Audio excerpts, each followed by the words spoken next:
Hey, my name's James Nicholson and welcome to my YouTube channel. We've got the first set of 2025 property house price data, and it's a look back really on how last year performed, plus some indicators of what we're expecting to happen throughout the 2025 period. So we've got some great data here. We're breaking it down on a region by region basis. So I'm going to be able to share with you the final data, which regions did really well, where was the strong house price growth, and much more. And Happy New Year. Thanks to everybody that watched in 2024. Millions of people throughout the UK watched through 2024, and I didn't go out much at Christmas, but I did meet a few of you at a pantomime that I went to recently. So thanks to everyone that introduced yourself, and thanks for watching.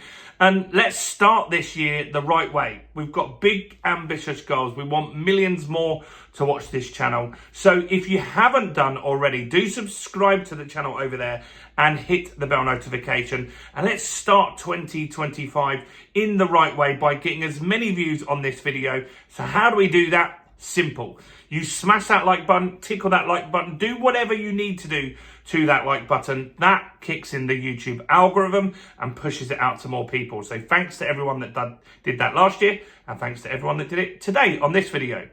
So I hope, like me, you had a great 2024, and I hope you had a great Christmas and New Year with friends and family.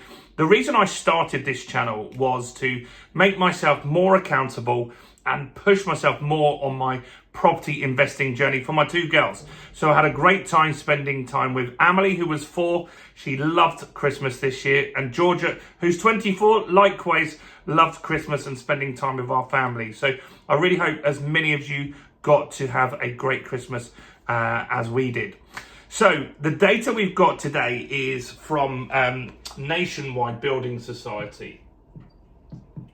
And it's got the latest monthly data and also a look at what happened annually here. And so I like to listen to all the data sources out there. Some of you will watch this channel every video we do. Some of you dip in from time to time. But I think it's important to get as much data as you can so you can make your own decision on what you feel is happening in the market in your area. So we share data from Nationwide, we share data from Halifax. Those are sold prices, and that's their data. So that's their logbook of their all the deals that they've done. We also share data on Rightmove, and we did a video over the Christmas period on that.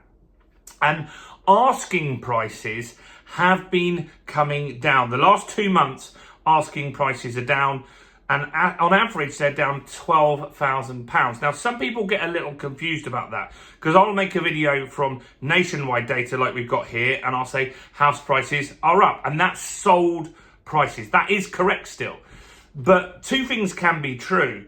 Asking prices have been dropping. They do normally drop on a seasonal basis, but it's an early indicator that maybe the market is softening and future sold house price data could start to dip. And Nationwide are saying they see what will happen in the first quarter is a busy market. Lots of places have said that. I said that as well. And that's due to the stamp duty increase that happens at the end of March. So some people could still do transactions now. You could go to an agent, find a property that you want to buy, and if it's not in a big chain, and particularly if you're a cash buyer, you could get that transaction completed before that March 31st deadline. There's going to be a lot of pressure on solicitors, a lot of pressure on agents to get things moving, to get those deals over the line, and that will keep the market robust. It means that sellers, knowing that someone wants to complete before that period, they don't have to negotiate as much on price. So the Nationwide data is out, and this is sold data, and they're saying on the year of 2024, house prices on average were up 4.7%. That's decent, and that indicates that there was a fairly strong market. Now 2023 wasn't so great. It was around 2% down. And that really was because people sat out the market. They wanted to wait for interest rates to drop. That did start happening in the summer of 2024, and that really got the activity going. And we had a really busy October and lots of transactions that got completed in 2024. So it was a busier market, which was good. How did December do? So in December, there was an increase again, and it was 0.7%. So we were up 0.7%. How does that compare to the rest of the months? Well, if we look at November, that was a strong month, and that was based off the fact that we had more activity in the summer and some of those deals got completed. November prices were up 1.2% on average. So the market is still fairly good at this time of filming this video. So what else is going on? Well, they're saying that why the market was fairly robust in 2024 was a few reasons. One was inflation did ease. Now, inflation didn't go to deflation, so prices aren't necessarily coming down, but they are rising less quickly. So that has made people a little bit more comfortable, but things are still tough. Affordability is still tough for a lot of people. So inflation coming down did help. What also helped was mortgage rates coming down. That was the bigger one. So the mortgage rates came down significantly in the summer.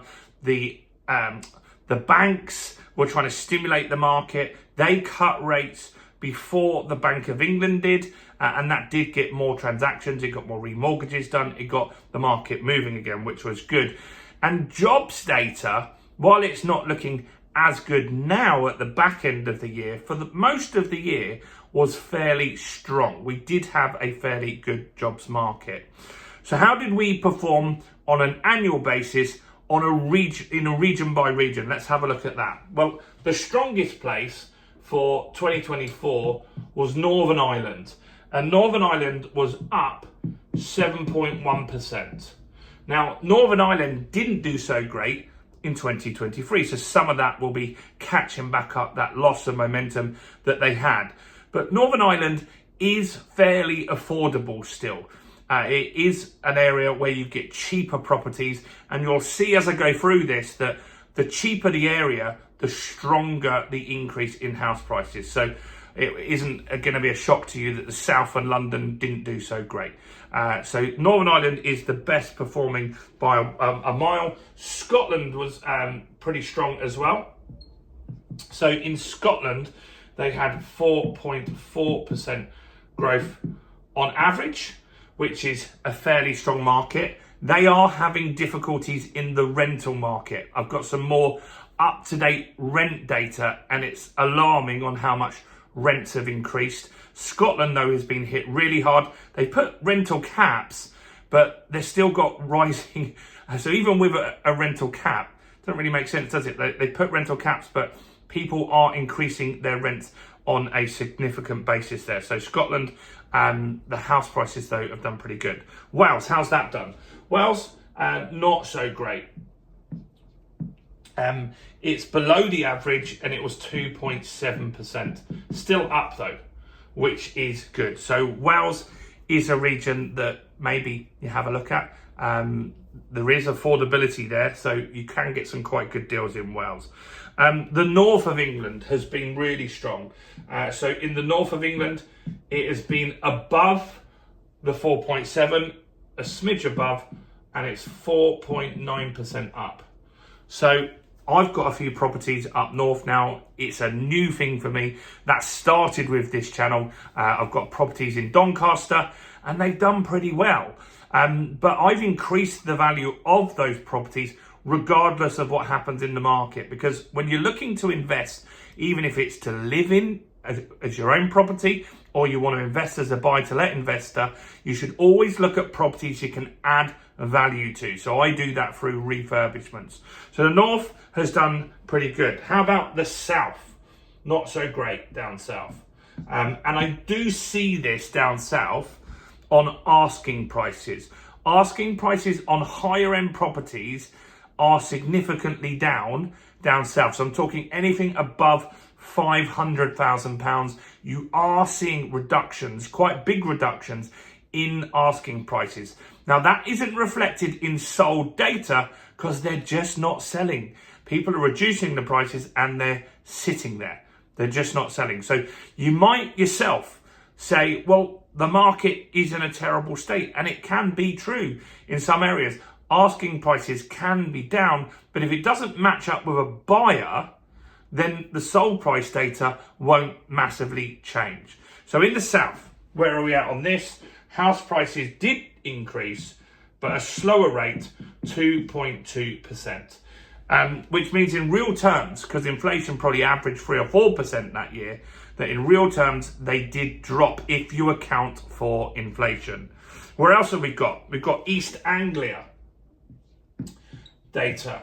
So in East Anglia, didn't do so great at all. 0.5% up. So again, in real terms, if you account for inflation, that means prices did drop. So affordability has improved in the south slightly, somewhat, not maybe enough, but it has. Also in East Anglia as well. So the expectations from Nationwide are a really busy quarter one. Everywhere's been saying that. We've got data from Rightmove that said inquiries are up. We've got data from estate agents saying inquiries are up. There are more buyers in the market, but there are also more properties listed as well.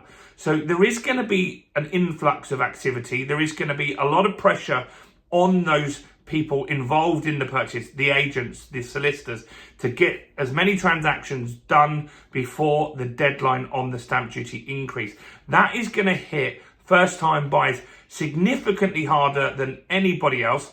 Buy-to-let landlords have already had their increase at the budget. That was in immediate effect. But first-time buyers, which is strange because the government says they want to support buyers and support people into property, they are going to get clobbered, absolutely clobbered with increases in stamp duty. So that is going to be something to watch.